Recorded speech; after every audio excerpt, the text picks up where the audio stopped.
I just got the ubiquitous thumbs up. That means we're good to go. Welcome to Naples Historical Society's third and final Gardenside Chickee Chat of the 2021 season. Delighted to see all of you here today on this beautiful Florida day. For those of you who tried to scoot back to get into the shade, we understand that is a part of this. I think that that will always be the case, but we'll take a lot of sunshine over cloudy, rainy days anytime. How many people are from the Midwest originally? Do you remember when a day like this was maybe 1 in 10, if? You know, a really beautiful day had many, many clouds to the point that it was called cloudy. Our definition of what's cloudy and sunny here in Naples has certainly changed. So we take the sun with the good. At any rate, my name is Elaine Reed. I'm the president and CEO of Naples Historical Society. Delighted to have you here today. We had this year a really spectacular lineup of Gardenside Chickee Chats. Our last one. How many of you attended the presentation by the Cove Inn? How many of you went there to have pancakes over the last 4 weeks? Did you? That's right. Calorie-free pancakes, by the way. Learning from people who know the past is unlike anything that we can do without talking to the person who lived it. We have, I think, some of the most exceptional docents, volunteers donating their time, saving about $175,000 a year in payroll costs, by the way. Our docents are exceptional in what they have digested and read, and we deeply appreciate that. But learning from those who lived it, that primary research, the folks who lived the story, can't get any better. And this is what the Gardenside Chickee Chats are to showcase that. And it was so successful over the last couple of years with a program that we now call Chester and Friends, because Chester Keene is our I can't call him keynote, he shares the microphone, but he's very much involved in getting this set up with the rest of our other speakers, and we deeply appreciate that. Having this group come by and tell us stories of the past that, you know, we're careful because we know it's recorded, but we want to have open discussion anyway. So don't hold back your questions toward the end. Ask whatever you want, and let's just enjoy this and enjoy the stories that we have. I'd like to introduce our three speakers. We have Chester Keene. I just mentioned to him. He's to my immediate right. Chester Keene has been around for a long time. His family came here in the 1800s. Behind everyone is Marta Keene. She thinks she can hide from us, but she can't. She's Chester's better half. And they have three daughters. The lives of all of them are living throughout Naples. They've got lots of stories that are contemporary history. Chester's going to go back and leading the discussion with the others. We've got David Weeks, who is right in the center. David was here last year, the year before with us. Deeply appreciate David Weeks. For those of you who know Naples history, remember the story about Madison Weeks, right? And the idea of running after the Civil War, right? When all of that was happening, Madison Weeks he's a descendant of Madison Weeks. And in fact, interestingly enough, many, many years ago, and I'm talking 18 or so, I met David Weeks' son, Pat Weeks, and his wife, Tiffany. They have a daughter my son's age. They're now 19 years old. And I learned about the Weeks family a long, long time ago, well before I came here. And it's so cool because you've got over 5 generations. So, you know, you talk about the stories aren't just what you see here happening in Naples, but it's also stories that have been passed down in his family. To your immediate left, my right, we have Jimmy Jones. Goes by Jimmy Jones. His father was very involved in our Gardenside Chickee Chats in the past. Jimmy Jones is here because he's got some of the most relevant stories he can share with us as well. He was just a small child when Chester and David were out wreaking havoc or trying to rein in the havoc in their lives. At any rate, we're thrilled to have all three of them here. I'm going to toss the phone over to Chester to begin this. They're going to share this microphone and this, and then Nancy will be able to help with questions, so bear with us as she maneuvers through this great oval lawn. Ask whatever you want and enjoy the show. Thank you. Thank you, Elaine. First of all, I'd like to thank my wife, Marta, and our 3 girls, Kim, Cheryl, and Valerie, for supporting me in all these hours I had to work and my jobs, and it would have been almost impossible to work in law enforcement without them and their understanding, so I want to thank them. I came here in 1965. Can y'all hear me? Okay. I came down here in 1965 from Fort Myers. Best movie we ever made. When I got here in 1965, the estimated city population was 7,500, and the metropolitan area was 15,000. And we had 2 banks,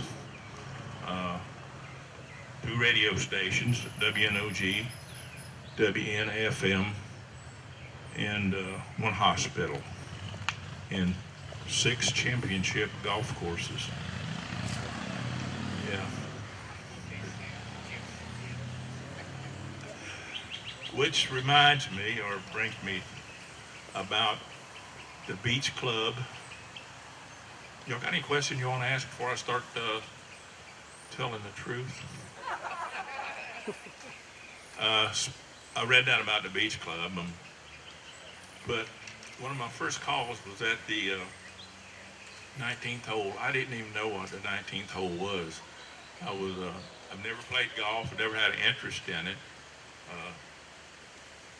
So I got the call.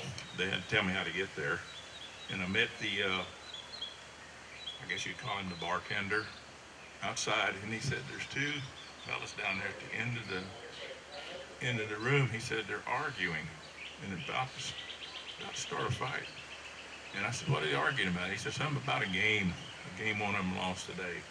So I went down there and introduced myself, and I said, "How y'all doing?" "We're doing fine." I says, "Did something go wrong on the course today?" He said, "Yeah." He said, "This guy cheated me out of a game." I said, "What do you mean?" He said, "He stole my birdie." And first of all, I said, "What's a birdie? Whose birdie was it?" And the room started chuckling. So I figured I'd been had right then. So I said, "Well, tell me about it."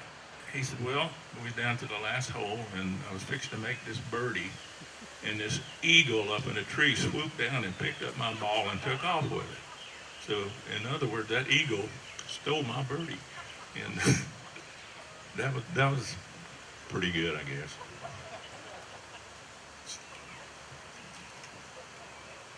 I got lots of notes. Y'all like to hear jokes? Some that's never came across a chief's desk or anything documented. I'll tell you one here.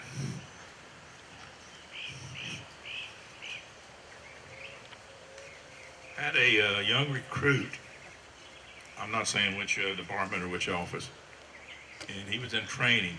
So his partner said, "We're going to go out tomorrow morning and we're going to do a stakeout." And he said, "Okay." He said, "Pick me up about 9 o'clock. So he went by the rookie's house and picked him up. About that time, his wife called the rookie and he said, "Honey," he said, "you got to pick the dog up at the vet's because we can't afford another day at the vet's." Didn't make much money either. Anyway, they went by there, bought him some donuts, and then got picked old Buster up. And he got in the car and he was just giving them a licking all over the place. And so they went on out to this place to do the surveillance. They parked the car behind some bushes, and the rookie, he got the shotgun out and racked one in the chamber and then laid it on the seat in case he needed it for some reason. Well, old Buster, he was in the back seat there, and he decided he wanted another donut. So he jumped up on the front seat and caught the trigger on that shotgun, and it discharged inside of the car. It blew a big hole in the floorboard and knocked out the brake system, naturally, the suspects or whoever they was watching heard the noise and fled. So that's one story. I'd like to pass the phone now over to David, and I got, like I said, I got plenty more. We got plenty of answers. If you want to ask any questions, feel free to. Thank you, Chester. I'm David Wiggs. I'm born and raised here. My great-granddaddy came here in 1873. He had stopped in Mariana. His folks owned farms and stuff in the Carolinas and Virginia. And the war broke out between the North and the South. Well, he had already joined the South, and his brother had to go to New York to get the set up on their produce going to the North. So when he got up there and he got everything set up for them for their produce, and he got ready to come home, they said, no, you can't. You either join the Union Army or we're going to lock you up. So he joined the Union Army. Well, like I say, his brother was a Confederate officer. He was a lieutenant. And years ago, they used to have a TV program, Mosby's Rangers. And he was a officer. I think might have been a general or something. But he was in South Carolina, and his area that he was taking care of was Santee. It's a big swamp there. And he had a base set up in there with people that worked with him. Well, my granddaddy went to work for him. And they would go out and find the Union batteries and stuff where they were set up, and they'd come back and get the word to the South, and they'd knock them out. And so he was out one time and they caught him. And his brother happened to be down in the same area. And he come in to this Union camp where my granddaddy had been caught and locked up. And he recognized him, his brother did. And he said, what's that man doing here? He said, well, he's with Mosby's Rangers. They call Mosby the Swamp Fox. And in history, if you read it, that's what his name was, the Swamp Fox. And so he said, what's he doing? He said, well, he goes between the firing squad tomorrow. That's where he's going. So that night, he broke him out, and both of them deserted and come south. They got around Mariana, and of course their families and stuff met them down there. And my granddaddy was born in Mariana, and I think he was, when he came here, I believe he was 3 years old when he came here. And when they came, they got the property down at Gordon's Pass. And they owned that whole point just about of Gordon's Pass. And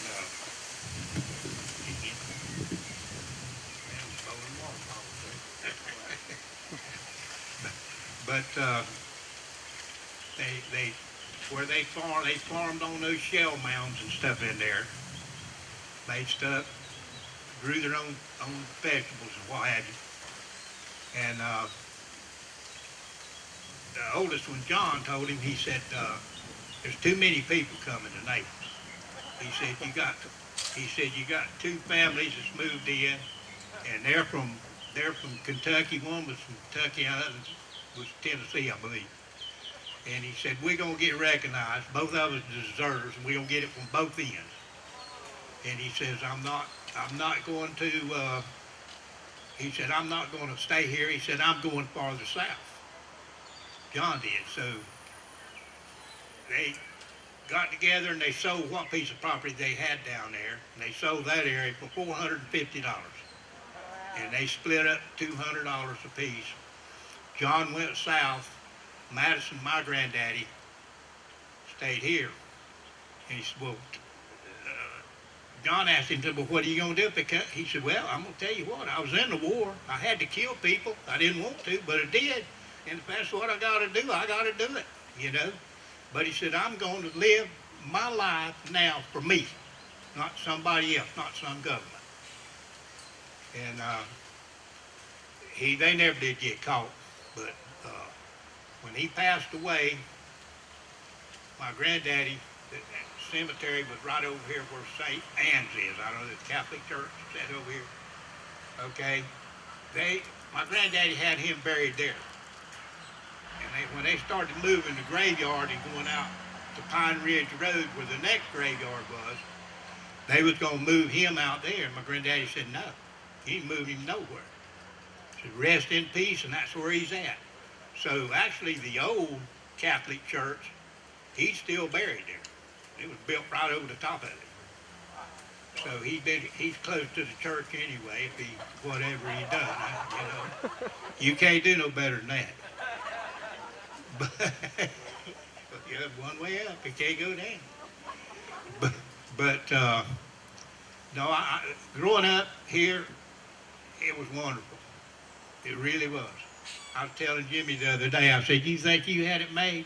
I said, buddy, we had it made, you know.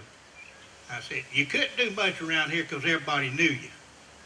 And if you tore up somebody's stuff or messed up somebody's stuff, they just grab you by the nape of the neck, take your belt on, tear your tail up, and that's all. Well, you didn't go home and tell nobody because you get another one. You know, it didn't take you long to learn that as a kid, but no, we loved it here, and we hunted. I was 9 years old. I worked all summer pulling weeds for some lady down here, and I made $9. I bought a double-barrel shotgun for $9, 12 gauge, 32-inch barrel. And I hunted and done what I wanted to with that. And of course, hunting season, you know, they still had it in November, but we opened it early, you know, down here. But we would go out. They had a range out here where they shot skeet, and they'd hire us to go in there and pull a skeet for them. And we'd get something like $5 or $6 an evening for pulling skeets. We skipped school to pull skeets, you know. And then we'd have to pay for it to the principal, Mr. Reynolds, later. But no, growing up here, we would,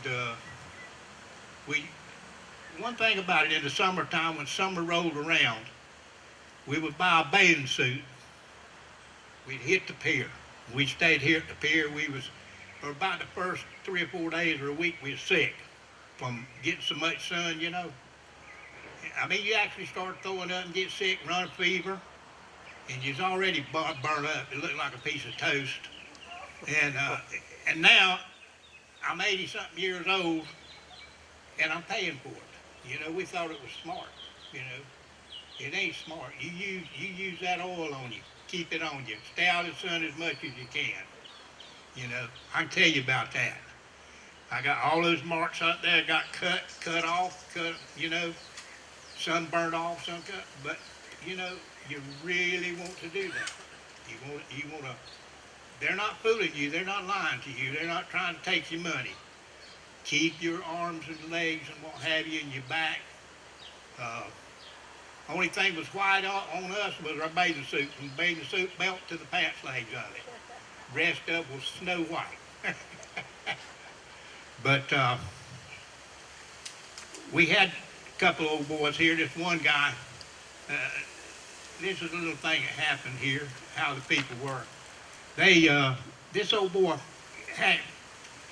went down there and he's along the beach and out here in the swamps and stuff, and he got one of these Field and Stream magazines, and he read where, you know, people was training their hounds and stuff for coon hunting in Alabama and Georgia, Mississippi and stuff. So he went out and he started hunting coons and trapping them, and he was charging $25 a piece for them. Well, he'd get him 5 or 6 of them things. Well, he made pretty good money, you know, and times was hard. And he was standing them out there, and he run out of most of the coons and stuff around here on the salt water stuff. They're mean as snakes. I mean, they're bleached out. They're not as dark a color. You've seen them, Chester. They just like somebody dropped them in a jug of bleach or something. Pulled them out and shook them, threw them over the side. But anyway, they run out. He was hunting out here, trying to catch some out here in the cypress.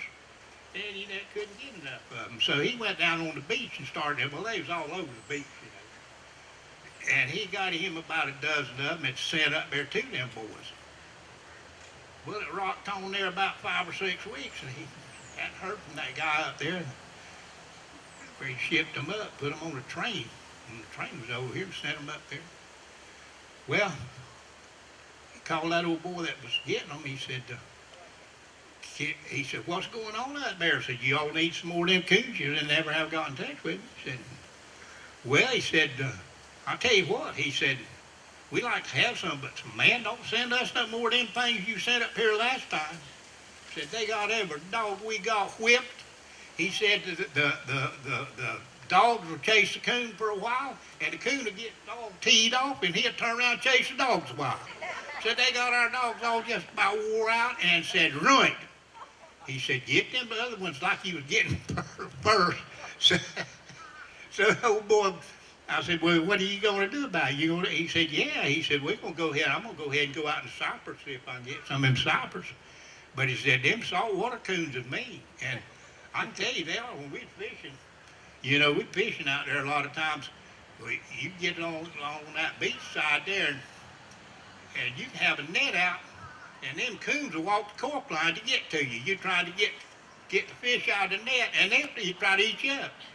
They won't that just fish as bad as you do, and they will flat get with you. They come in the boat with you, or out there on the beach, they'll chase you off. I've had them grab me by the breeches leg and growl and slap my breeches leg. Of course, I give it to him, you know, right? But no, it's different altogether than it was. And I don't know, you people and stuff, you know, I've had them ask me, said, well, you know, what did you do about these panthers? I said, the panthers take care of themselves, you know. Like the old man told him one time, said, this lady said, from up north, said, aren't you scared them boys to get hurt with snakes and stuff like that? He said, ma'am, he said, them snakes got to look out for themselves. He said, them boys, they ain't going to bother them. But I try to tell all my grandkids that there's not one thing out there in them woods will hurt you unless it's a snake and you get on him. You can be bit, you can get hurt. And don't mess with no panther cub or bear cub. You don't mess with them. You stay away from them. If you see them going one, you go the other way. Because that mama, she don't understand it. And she's going to take care. I tell you what, a lot of them animals take care of better than we do our own kids. A lot of them, you know. But, yeah. Yeah, I'm going to. So, Jimmy, yes, sir. I'm going to turn it over to you, and you tell them the difference.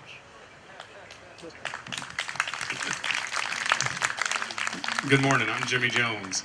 I want to point out a landmark that Chester was talking about in the beginning. He referred to the 19th hole. If you don't know that landmark, it was a bar at the beach club across the street from where the beach club is today. I think it was, now it's called Miss Broadwell's or something like that, across the street. And it was just a small, probably wasn't 1,000 square foot place, and that's where everybody went to consume after they finished having their golf ball stolen by an eagle. I'm a different generation than these young men. My father grew up working with them. This guy was a fireman with my dad at the fire department, and he was a policeman next door to the fire department. So, and like he said, we had it made, and it's a great place. What you guys see today is not what they saw. It's not what I saw, but it's still paradise. And we make the best of it. Rain, mosquitoes, or traffic, or what have you. My grandfather came here in 1924 to work building the bridges on the Tamamin Trail. And then as my grandfather got a little older and they finished the trail on this side, he went to work and ran what was called the power plant or the ice plant, which was right over here by St. Anne's. And I always thought it was odd that he used to deliver ice to Fort Myers in an old truck, and he said he spent more time patching tires than he did delivering ice, and the ice would be half melted by the time they got to Fort Myers. I didn't understand why Fort Myers didn't make their own ice, but that was a whole nother, that part I didn't understand. My disclaimer on dates and things like that, the stories were told to me by somebody else who's either their age or older and might forget. I know I forget, so I thought it was the best place to grow up. And like you said, the beach was everything to us. And as what people say, we lost the beach to the buildings, I still made the best of it. When I was old enough to drive, we would work with my dad's buddy, Charles LaBeouf, a naturalist from Sanibel Island, and we tagged sea turtles for the federal government, which meant we got a license to drive down the beach in front of the condos, which people just couldn't understand. Heck, half the police I met didn't understand, not these guys, but other police. And we would drive from Doctor's Pass to Clam Pass, back and forth all night long in the summer, between May and October. The chance of a lifetime to see the neatest things. And Clam Pass, if you guys know where that is, you didn't want to walk that far. Mosquitoes would carry you off. We didn't want to drive that far. But when we got there, we would build a fire and the mosquitoes would be chased away, and we'd make a run in an hour, and go all the way down to Doctor's Pass, maybe see a turtle, maybe not. It was a chance of a lifetime to see all that stuff. My parents moved to the area of where Naples High and the mall is up that way in 1961, and I was born up there. And my grandmother said, "I don't know why you're moving so far to town. No one's ever going to come see you up there." And I can remember my father giving directions. When you come into Naples, it's the first red light, and you turn blah, blah, blah. Well, that changed often, and my father quit giving those kind of directions. That was the edge of town at my age. At their age, the edge of town was the other side of Fifth Avenue. Maybe, approximately. And now, when I see a four-way red light at the intersection of Oil Well Road and Everglades Boulevard out by Ave Maria / Arthrex, holy cow, there's a lot of people here. I hope you all enjoy it like we do, or did. I still do. Yes, restaurants are hard to get into. Yes, intersections are busy. Kill them with kindness. Try to be patient. They're here enjoying what you're enjoying and what we enjoy. You got anything to add to that, Mr. Chester? Did I forget a story that you want me to tell?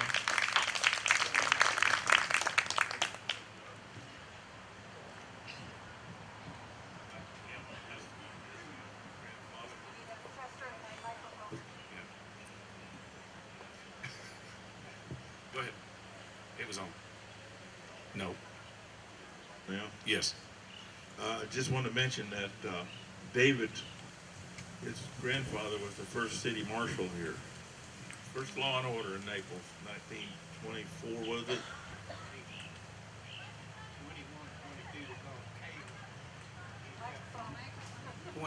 When Cale left the bridge doing and what have it, he went to work with Granddaddy on the police department. No, it was like a marshal, town marshal, what have you. They had Al Capone used to come over from West Palm Beach over here and ride with them some of the time, you know. They asked his Granddaddy one time, said, "Why don't you arrest him?" He said, "He ain't broke no law here." He said, "He's from up there." He said, "They want him, they can come get him. I'm not fooling with him." And he done the same thing to, what was the guy's name down here in the Keys that was killing all them people? Watson. Watson used to go out. Watson used a 45. He used a 30-06, and they'd shoot stuff, pine cones out of the trees and stuff with it, you know. And they asked him the same thing. "Why don't you?" He said, "He's broke no law here." And at that time, see, this wasn't Collier County. This wasn't Collier County. This was Monroe County. Yeah, and they sent a man down here to get him from Key West, an officer, and he caught him and worked him down there on that island down there, Shark River, you know. He would call him, worked him there for about a month or two, said, now you ever come back, next time I'll kill you. And he never went back. So, I mean, them people they didn't play. I mean, you know, man tell you he'd kill you, you take his word for it, you know.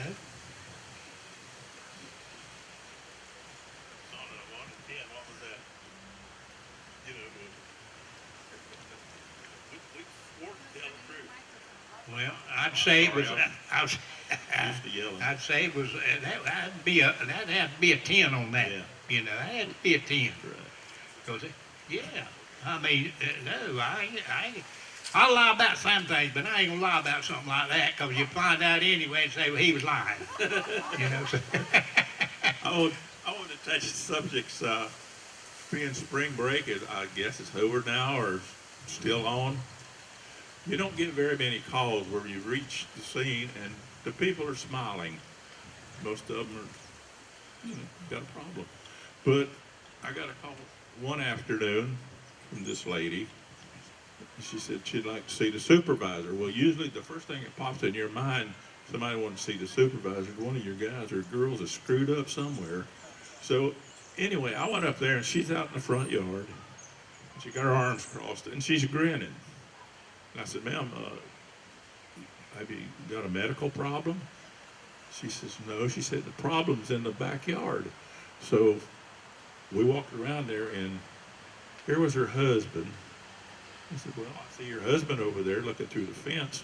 He said, that's the problem. He's been down here 2 days. He won't come in. He won't drink. Nothing. He won't eat. He just comes out here in the morning and he goes out here in the afternoon. He stays there all day long. I said, well, what is it? She said, go look for yourself. So I walked over there and he's peering through the crack in the fence and see what he's looking at. So it was some girls on spring break. Yeah, you know, they didn't have their tops on or anything, and he's standing there watching them all day long. So I took my hat off and stuck it up over the fence. It says, police, get some clothes on. And he turned around and looked at me and he says, damn. And he waddled off back toward the house, and his wife says, thank you. That was another marriage saved in the elephant's graveyard. Yeah. Yeah, that's the truth. And David can back me up on this one. We had a city manager called Fred Loudermilk. This is long before my time. And he was always looking for a way to save $1 for the city. So the sewer drains needed cleaning out. So he said, well, I'll go up to Bill Piper's and I'll get an alligator, borrow an alligator from him. We'll hook him up with a harness and a bucket and let him drag it through the sewer. Well, what he forgot to tell you was when the alligator stopped, he was trying to figure out, well, we got to move him to the next manhole. So somebody come up with the idea about, why don't we just put a wire and a battery on him and we'll shock him every time that stops. Yeah, so that's what he did. The guy would raise his hand up when he got down there and they lifted a bucket and put him back down there and shock him again and he'd take off. But yeah, that was just some of the things that it was before my time, but I'm sure David remembers it. Yeah. I didn't see it, but I mean, I remember him talking about it. Yeah, it was really nice back then. I mean, you could go 24 hours, maybe 3 days without getting a call. And boredom was the worst thing. It really was. 2 weeks without getting a fire call. Yeah. You asked your dad about it. What did you guys do for fun when you weren't working? That you can talk about? Drink. Drink. Drink. Okay. Well, that hasn't changed. Did was drink, wasn't it? That hasn't changed in Naples. Well, not really, but kids spent a lot of time on the beach. It was they grew up when it was just right. Up at Clam Pass, when I was a kid, and I know that Chester's girls, they grew up there. They were there a lot. You could drive a 4-wheel drive from Seagate all the way up to Clam Pass and sit there and spend the night. Fish, and you can't believe the fish that came in and out of that place. I can't imagine what comes in Gordon Pass because I saw it in Clam Pass. I mean, it was amazing. You know where the depot is, all the way along Goodlet, all the way to Bonita, parallel to Goodlet, and the reason that road was there was a train track. That's why the depot's downtown here. And as a kid, and when I say, and at the age of elementary school, we would ride our mini bikes all along Goodlet. I'd like to say somewhat legally. If you didn't get caught, I guess it wasn't illegal. And we would ride our mini bikes all the way and got off every street and walked across, or our mama would tan our hide. And we'd ride all the way to Pine Ridge and down towards 41, where there was my dad's first fire station, right there by the 7-Eleven in the bowling alley on Pine Ridge and 41. We'd ride our mini bikes under the age of probably 11 years old. And nobody bothered. Spend the night at the fire station, walk to Seagate Elementary School, go to school, finish the day, come home, get on our mini bikes and come all the way down Goodlet Road. I don't think you can do that around here anymore. I'm not saying it shouldn't be that way, but it just was a different time. I think you can do that kind of stuff further out now, much further. Yeah, you're talking about driving up on the beach. The wildlife, what was it? The Marine Patrol? Florida Marine Patrol, the water diversion of FHP. Yeah, they just got them a brand new Ford Interceptor, and they put balloon tires on it, and airplane balloon tires, so they could go up on the soft sand on the beach and patrol for turtle poachers. My dad was a gator poacher, and he said, "Come on, Chester." He says, "I'll take you for a ride. I'll show you what this thing can do." And the mosquitoes and the no-see-ums were so thick; they were so bad. So we started up the beach, and he said, "This thing goes pretty good, don't it?" I said, "Yeah." I was grabbing sand, and we was going, and there was this what appeared to be a child that built a sandcastle. Well, he said, "Watch this," and he run over it, and somebody hollered. Yeah, someone had got in that thing and covered himself up to keep out of the no-see-ums.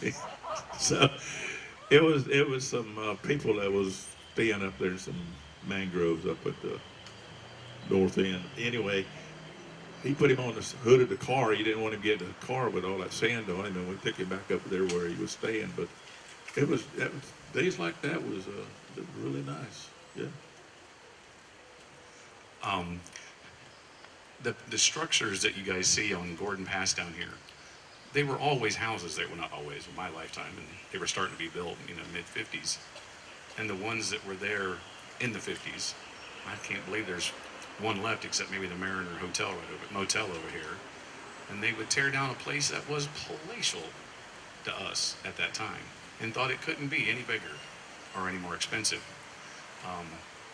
So the things you see today that are built down there, it's just amazing. I mean, that's a tourist attraction in itself, driving down Gordon Drive and looking at both sides. Seeing it from the street and seeing it from the water, I don't know that there's anything like that anywhere else.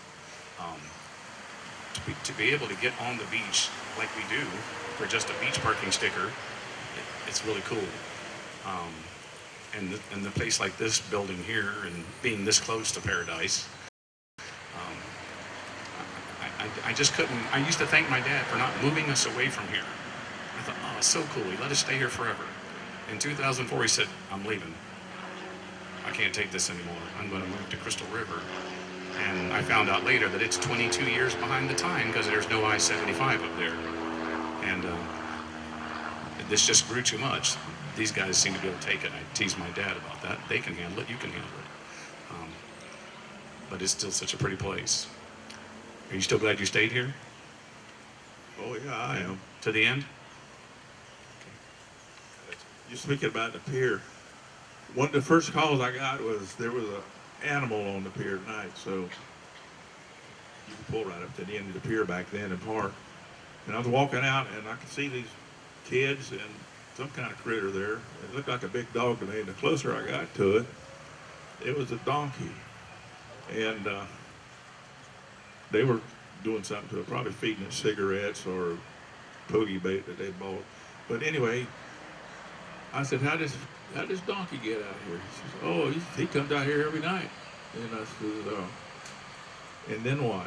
Well, he'll walk over there and he'll jump overboard, and he will swim back up to shore and go down to where he belongs, down to Mr. Slater's house down the beach. And that he did it every night. I mean, you could go down there, but them boys kept him, I call it chummed up. They keep him coming back every night. But that's what he liked to do. And that was cool. What year do you think Slater's house was built? I have no idea. Been in it a couple of times. Do you remember what he did for business? Wasn't it Streetcar advertising. catering? Yeah. It was down. It was around. Yeah, he had an airlines company. It was around 3,200, 33,000. Isn't that where it was? On Gordon Drive down there, not far from on Galleon Drive. He had a saltwater pool, and in the pool, he had dolphins and seals. If you grew up here, Cindy remembers that.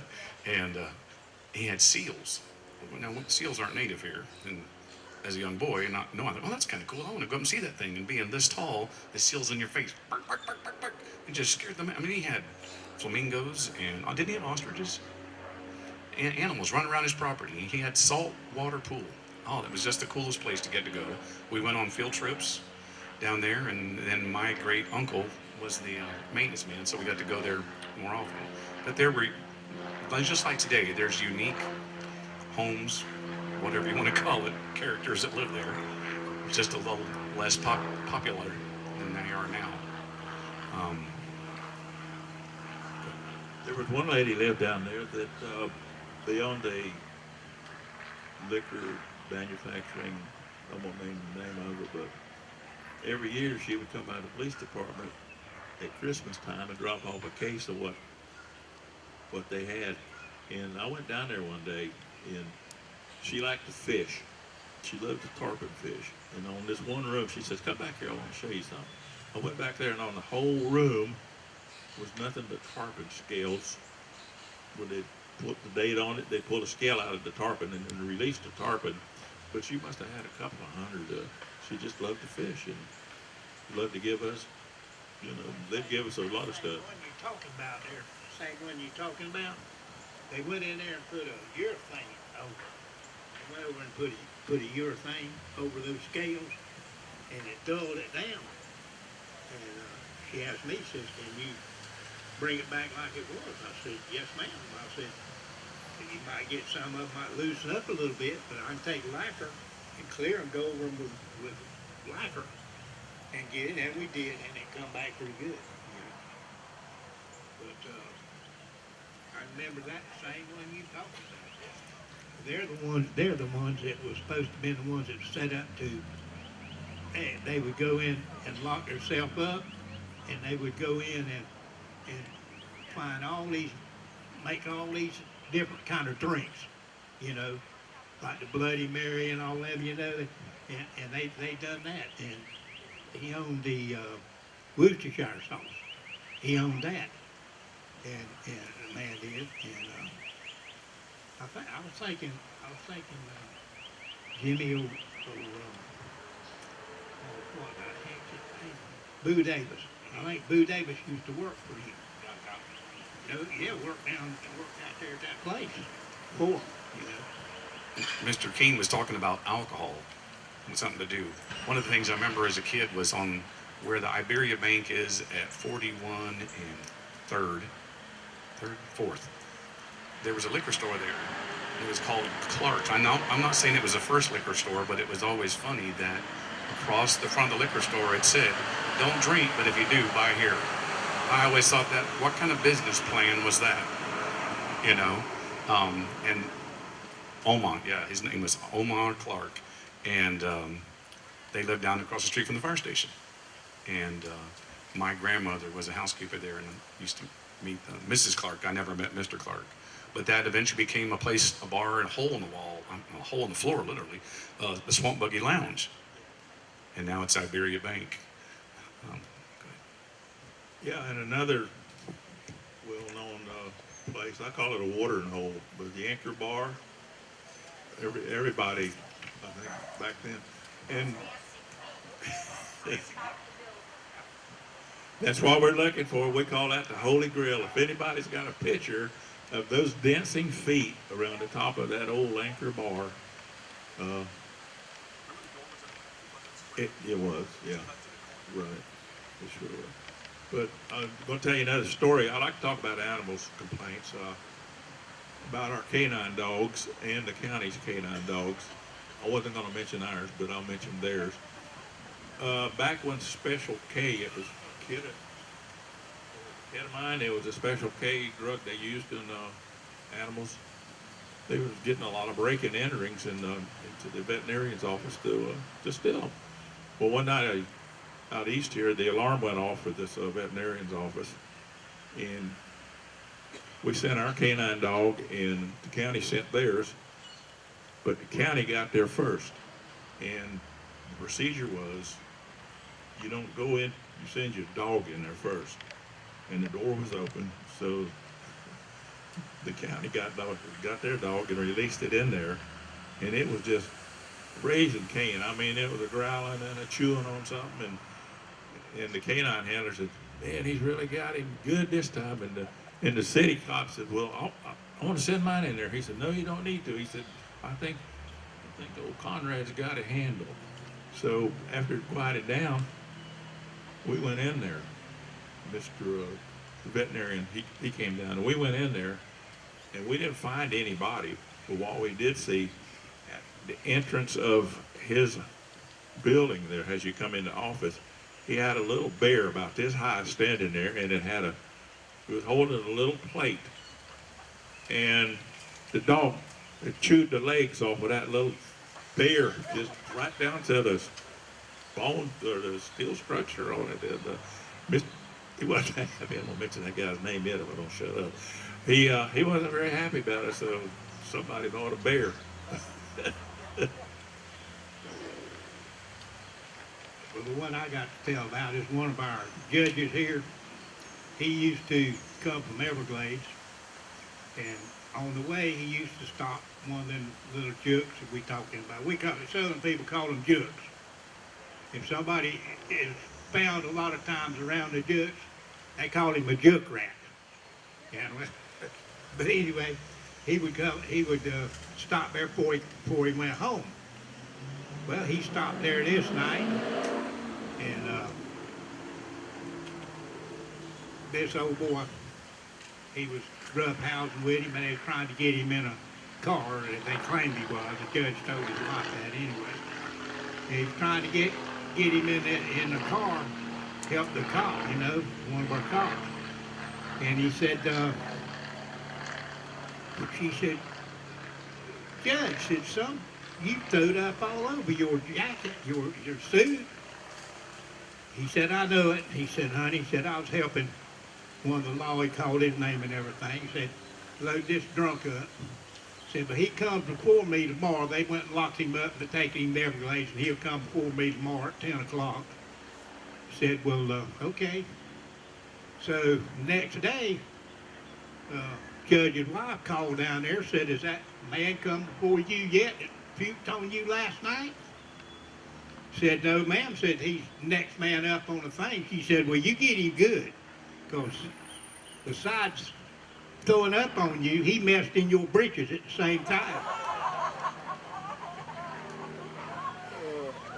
And if I can, this is certainly not over. We're going to keep you all as long as you can. I do know that we have some time issues, but I know that there are some questions from the audience. So while we wait for you to get your question together, what I'm going to do is to ask all three of you to comment on the four corners that we all have known as four corners down there at 5th and US 41.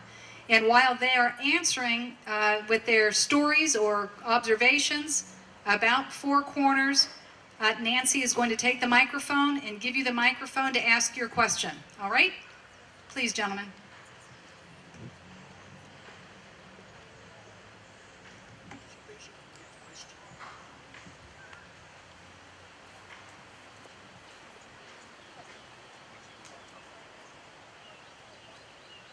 Okay, she wanted to ask about Four Corners. 1965, it had one stoplight there, and on a Saturday at any time, you could shoot a cannon all the way down to the beach and never hit nothing. And I was talking to an older man there, and he said, "Son," he said, "you should have been here about 10 years ago." He said, "It's awful quiet." He said, "If you went 10 minutes without hearing a rumor," he said, "you started one." So it was just He said, "If that's quiet, but Four Corners." I remember a package store, and the package store that be on the southwest corner, the Sinclair station across the street, and the Gulf station across the other street, and might have been, I don't know if it's a savings along there, or I don't know. I don't remember. Ed Frank, and there was a pool hall there, Ed Frank's hardware store. Yeah, right there on the corner.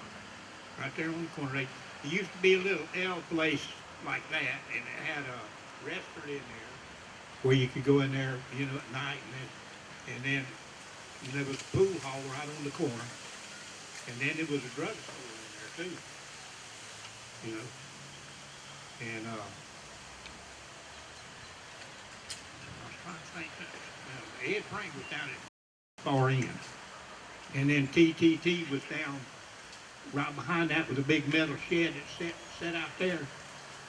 You remember when Tiny used to run that truck, that big truck? Oh, that's right. You went him young. Well, he was 7'2", Tiny was. He'd look in that TTT truck. It was a semi, and he could look right through the windows on each side to see the other side, off from the ground. He's the one that they told him, said, you know, said, if I was big as you was, Tiny, said I'd go out there and get the biggest bear I could find out there in them glades, and I'd put a whipping on him. Said, son, there's a lot of little bears out there too. So. Old timer was telling me about the that liquor store there.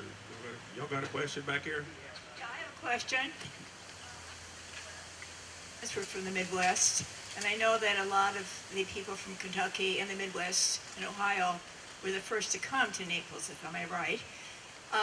And my parents they rented, and then they finally bought the first condo on Doctor's Pass. And my father said, oh, this is just going to ruin Naples, but of course he went over and bought the 6th floor. But they lived here in the 60s. We used to come down with our children. And it was so different.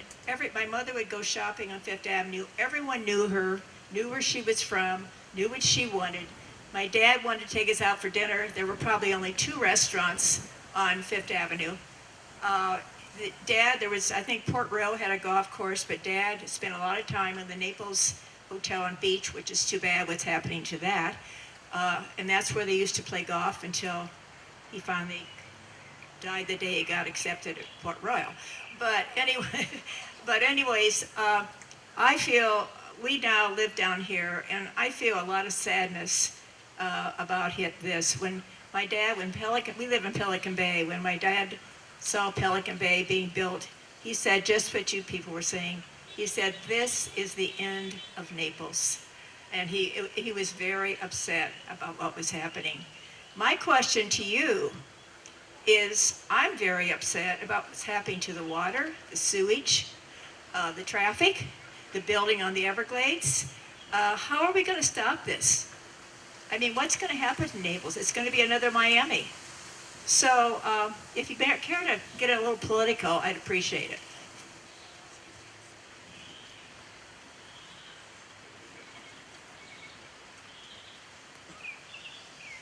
We made a promise before we got up here, ma'am, that we wouldn't get political. There's a lot of things we'd love to discuss, but Four Corners was, it was nice. I remember an old timer telling me about the liquor store there, that you could order a pint of whiskey and then put it in a brown paper sack, and they would send a taxi to pick it up for you because nobody wanted them to know that they had a little problem drinking, and deliver it to your house. And yeah, well, and this person that lived down the south end here, they tell the cab driver, if I don't come to the door, just throw it over there in a vacant lot in the weeds, and I'll come out and get it later. Well, a lot of them didn't get picked up, and about 3 or 4 months later, a fire started on that lot. And it was like little mini bombs going off with those little pints of whiskey exploding. And I don't know if David remembered that or not.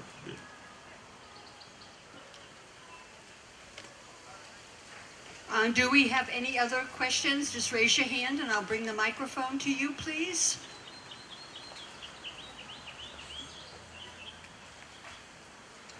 Thank you. All right, I think we have one more question. This next question that's coming from the audience, and then we're going to close up our remarks. Everyone's ready to move on. Some of us want to sit and chat with these gentlemen for a long time because they've got wonderful stories to tell. And trust me, the last time we did this, after we closed everything off, that's when the stories really started happening. So stick around if you can.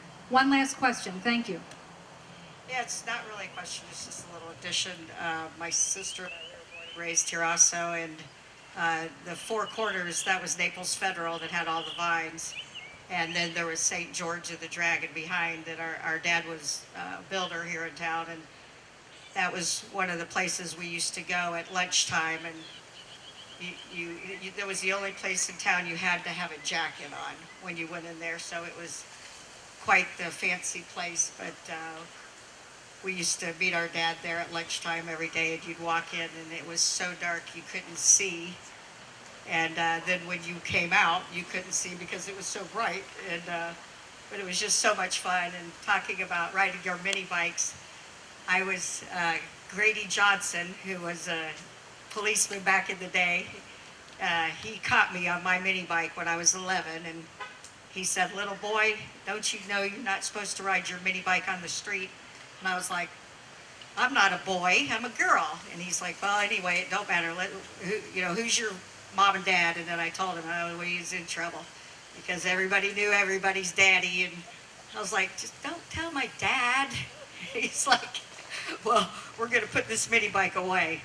But it was fun. We used to camp on the beach and, borrow our dad's little Jeep and drive up and down and camp. And we had such a fine time. Our grandparents lived in Sanibel, and we used to be barefoot all summer and just catch fireflies. And it was beautiful then, as it still is now. And everybody was always just friendly, and still the same. It really is. Thank you very We're much lucky. for those thoughts. Everyone, thank you so much for your time. I'd like to give a big round of applause for Chester, David, and Jimmy. Really, thank you very, very much, gentlemen. This time next year, right? Chester and Friends, every March is our last Gardenside Chickee Chat. For those of you who aren't a member of Naples Historical Society, we kindly encourage you to join. As a member, that helps us to put on these programs and all of the other programs and initiatives that we have. Thank you so much. Have a great and safe day. Bye-bye.